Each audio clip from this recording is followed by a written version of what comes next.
Sama-sama kembali kita panjatkan kehadiran Allah Subhanahu wa taala atas limpahan segala nikmat dan karunia-Nya, hidayah serta petunjuknya jualan.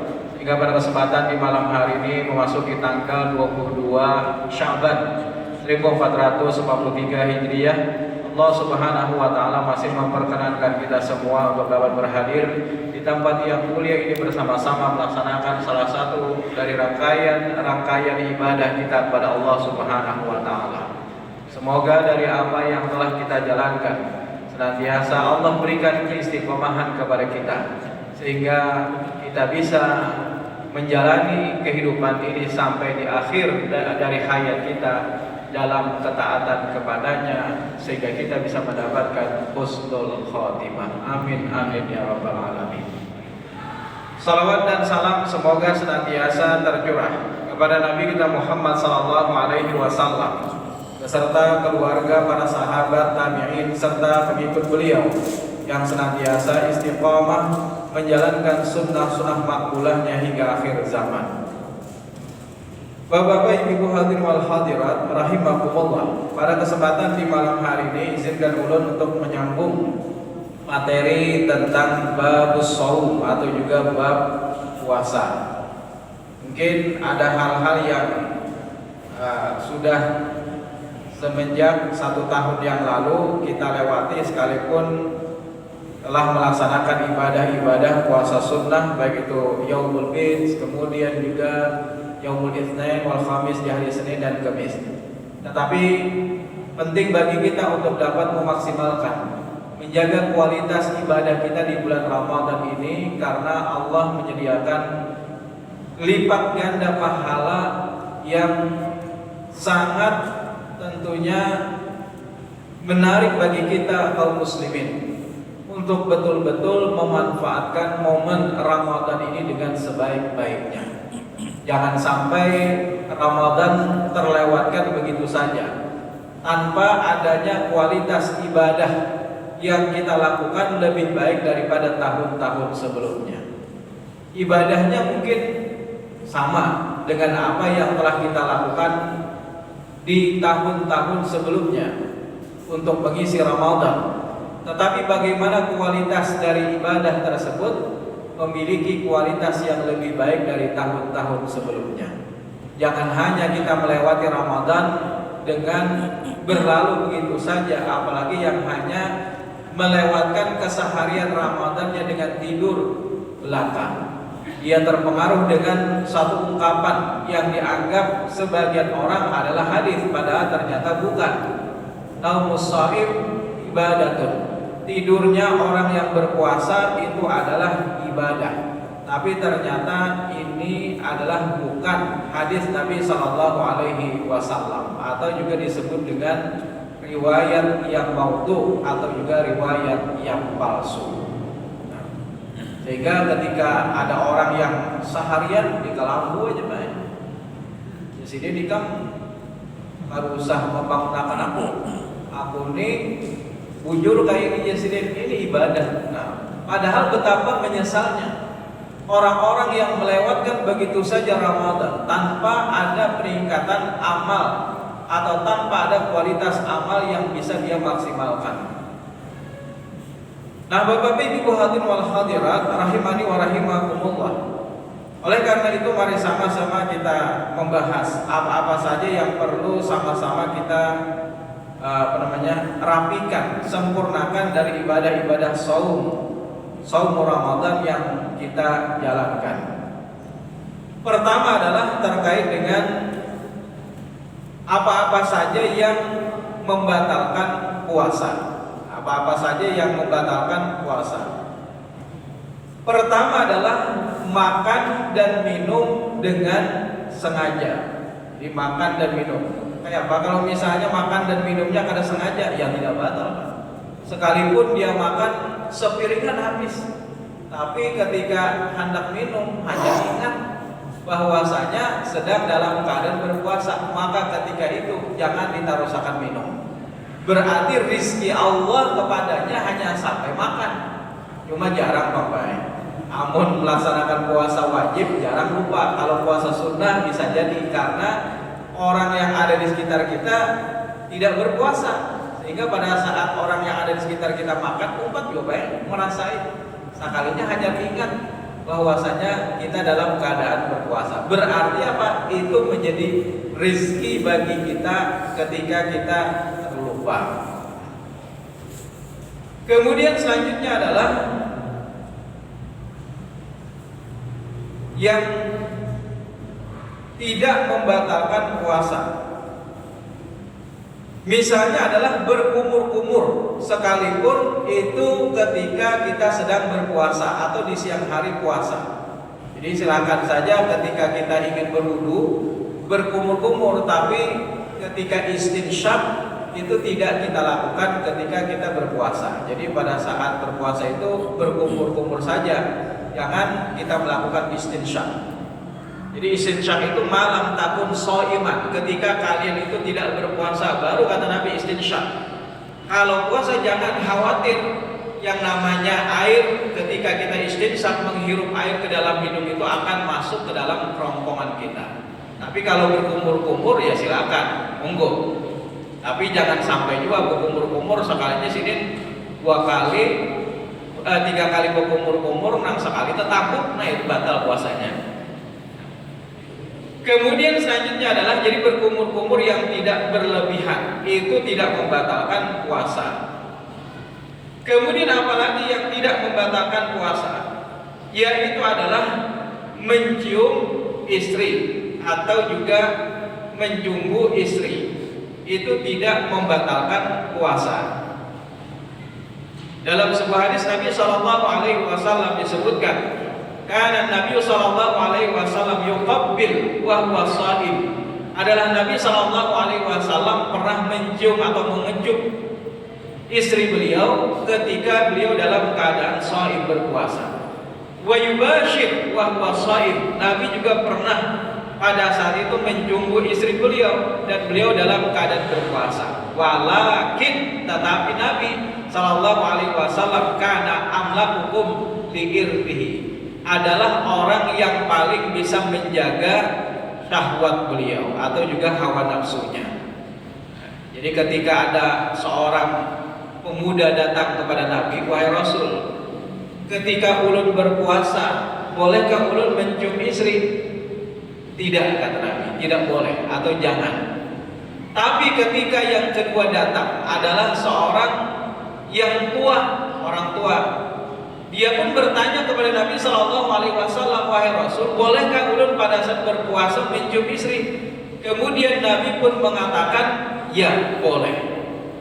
Terhadap jawaban Nabi yang berbeda-beda tadi, sebagian kami pun saling memandang, kok heran, jawaban Nabi bisa berbeda terhadap 2 orang ini.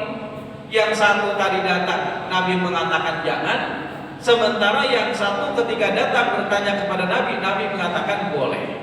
Nah, ketika para sahabat saling memandang seperti itu, dalam artian mereka heran, akhirnya Nabi SAW pun bersabda, inna syekh yamliku nafsah, sesungguhnya orang tua. Jadi syekh itu sebenarnya orang tua, Pak. Jadi ketika biar disambut syekh itu jangan bangga dulu, ternyata itu artinya orang tua. Inna syekha yamliku nafsahu, sesungguhnya orang tua itu lebih bisa menahan dirinya atau juga hawa nafsunya. Nah, jadi ketika pengantin muda ya janganlah coba-coba dekat, khawatirnya langsung menyosor, nah itu dikhawatirkan. Tapi kalau orang tua yang sudah yang sudah tua renta dan segala macamnya, yang mungkin yang sudah berumur lah, maka ketika mereka mencium istri itu tidak menjadi masalah, tidak menjadi masalah. Tapi sakanya sidin, walaupun Tuhan pengantin hanya. Bapak-bapak, ibu hadirin wal hadirat rahimakumullah. Kemudian apalagi yang tidak membatalkan puasa, yaitu adalah memasuki waktu subuh dalam keadaan junub. Biasanya ada orang bangun sudah terlambat, tinggal 10 menit lagi waktu azan subuh berkumandang. Jadi kalau misalnya masih imsak, itu masih sempat kita makan, Pak. Sepiringin masih kawal lagi main. Amun pian misalnya terlambat bangun, tiba-tiba berbunyi sirena imsak, itu sebenarnya masih lampu kuning bahasanya, masih belum masuk atau awal puasa. Awal puasa itu adalah di zaman Nabi dua adzan. Adzan pertama adalah Ibnu Ummi Maktum, adzan kedua itu adalah oleh Bilal. Maka ketika yang adzan itu adalah Ibnu Ummi Maktum, kata Nabi apa? Fakulu washrabu, maka makan dan minumlah kalian. Tetapi yang adzan itu misalnya adalah Bilal, fala ta'kulu wala tashrabu, maka jangan kalian makan dan minum lagi karena waktu sholat subuh itu sudah tiba. Jadi kalau hanya imsak ibaratnya itu masih adzan pertama. Nah, kecuali kalau adzan subuh berkumandang, barulah itu menjadi batas bagi kita untuk melepaskan dari makan dan minum. Cuma kalau misalnya sama sekali terlambat, sudah berkumpulan di meja makan, hendak menyuap namanya, sekalinya azan subuh berkumandang, maka kita ketika itu kira-kira apa? Taruh sangan makan, ini malah sudah enak. Hendak menyuap sekalinya azan berkumandang, atau kita teruskan makan atau berhenti pada saat itu. Nah, mari sama-sama kita lanjut dalam sebuah hadis Nabi Shallallahu Alaihi Wasallam. Ada sebuah riwayat yang menyebutkan bahwa idza sami'a ahadukumun nida, apabila salah seorang di antara kalian mendengar bunyi azan, wal kita ala yadi, sementara wadah makanan itu sudah di tangan, fala yadhu hatta yaqdiya hajatahu, maka jangan dia letakkan atau jangan dia berhenti kecuali dia telah menunaikan hajatnya. Maksudnya ya makanlah, tapi jangan dulu dihabiskan sepiringan jukung pulang. Imbau orang komat hanya tuntung. Jadi cukup bagi dia meneruskan hajatnya dalam artian supaya dia bisa bertahan puasa di siang harinya. Mungkin sekitar 2-3 suap dia memakan dari makanan yang sudah ada di tangannya, sudah ada di piringnya. Ya sudah, ketika sudah terpenuhi 2-3 suap, atau kalau mau ringkas ambil beberapa butir kurma, kemudian minum air, setelah itu selesai, maka dia bisa meneruskan puasanya. Nah, jadi waktu subuh itu adalah menjadi batasan dari berpuasanya seseorang. Tapi ketika misalnya tadi dalam keadaan junub di waktu subuh, bingung dia apakah makan dulu atau mandi junub dulu. Kalau mandi junub dulu, akhirnya waktu untuk makan sahur pun habis karena tadi tinggal 10 menit lagi. Maka ketika keadaan yang seperti itu, ya sudah, dia lebih baik mendahulukan makan dulu. Mandi junubnya setelah berkumandangnya adzan subuh itu tidak menjadi hal atau tidak menjadi suatu yang salah. Dalam sebuah riwayat disebutkan dari Aisyah dan juga Ummu Salamah, istri-istri Nabi Shallallahu Alaihi Wasallam, anna Nabi Shallallahu Alaihi Wasallam kana yudrikuhul fajr wa huwa junubun. Nabi Shallallahu Alaihi Wasallam pernah memasuki waktu fajar, waktu subuh, sementara beliau dalam keadaan janabat min ahli, disebabkan karena jima dengan istrinya. Tsumma yaghsilu wa yasumu, kemudian beliau pun mandi dan meneruskan puasanya. Jadi ketika adzan subuh itu sudah lewat, sekalipun kita masih belum mandi janabat, sebelumnya mungkin kita telah melakukan hubungan suami istri, tapi karena makan sahur itu sudah mepet, maka kita lebih memilih makan sahur, maka mandi junubnya itu boleh belakangan atau setelahnya. Kemudian selanjutnya apa? Selanjutnya adalah mengeluarkan darah dan suntikan yang tidak mengandung makanan. Itu juga tidak membatalkan puasa. Misalnya kita ingin donor darah, silakan. Tapi jangan juga di pagi hari, Pak. Khawatirnya kalau di pagi hari siangnya sudah lemas. Jadi kalau bisa ingin donor ke PMI itu kita pilih waktu yang mendekati maghrib. Mungkin setelah asar misalnya, supaya kita bisa bertahan setelah itu. Nah, kemudian selanjutnya adalah suntik yang tidak mengandung makanan. Itu juga tidak membatalkan puasa, termasuk vaksin. Itu tidak membatalkan puasa. Misalnya pian pas panas awak datang ke dokter minta suntikan, itu tidak membatalkan puasa. Kecuali kalau suntikan itu adalah suntikan berupa sari-sari makanan atau juga infus, baru itu bisa membatalkan puasa. Kemudian selanjutnya adalah berbekam, itu tidak membatalkan puasa. Memang ada riwayat yang menjelaskan bahwasanya berbekam itu batal puasanya. Ternyata riwayat itu adalah mansukh, telah dihapuskan. Dengan riwayat berikutnya yang menyebutkan bahwasanya sesungguhnya Nabi Shallallahu Alaihi Wasallam itu pernah berbekam, padahal beliau sedang dalam keadaan berpuasa. Hadis riwayat Bukhari.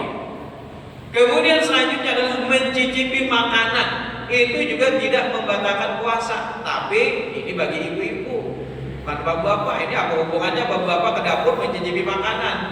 Jadi mencicipi makanan ini maksudnya adalah hanya sampai di lidah. Ketika ibu-ibu masak, ya khawatir makanannya kemasinan kah atau kadar pasca rasanya, maka dia cicipi sampai di lidahnya. Setelah itu diludahkannya, itu tidak membatalkan puasa sekalipun.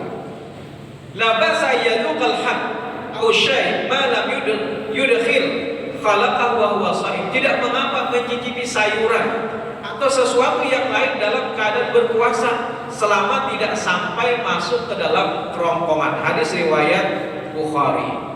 Kemudian selanjutnya apalagi yang tidak membatalkan puasa, yaitu adalah bercelak mata, kemudian menggunakan tetes mata, itu juga tidak membatalkan puasa, Pak.